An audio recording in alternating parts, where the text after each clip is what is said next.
My Lords, very briefly. And it will be. I think that earlier there was a sort of tetchy mood which suggested that some of the contributions were simply time wasting. The words filibustering were used. And when I was listening to the noble Lord Moynihan, I thought I could see eyes rolling and people thinking, oh, he's just reading out this endless list of, just time wasting. I actually think he did the House a great service by doing that, because he reminded us of the enormity of the powers that this bill is affording a regulator. The noble Lord Panic, who isn't in his place, earlier made the point, oh, well, it's just an independent, it's a regulator and they're independent, and what is your problem with this? We can trust them. They won't do anything malign.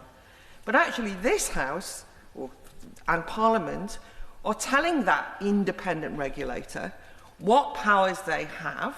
They are determining what political interventions they can make. And one of the reasons why some of us at least have been concerned, me less about the financial situation, but about the creeping politicisation of the amount of powers that have been given, is precisely because there will not be an independent regulator light touch as the government, I'm sure, wants it to be.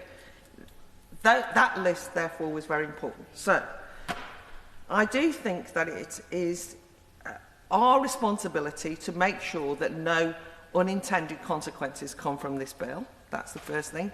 And secondly, for the government to be absolutely transparent about every single thing. Letters from UEFA, tell us what you fear, what the risks are. Because we have to be, people keep talking about grown-ups in the room in politics.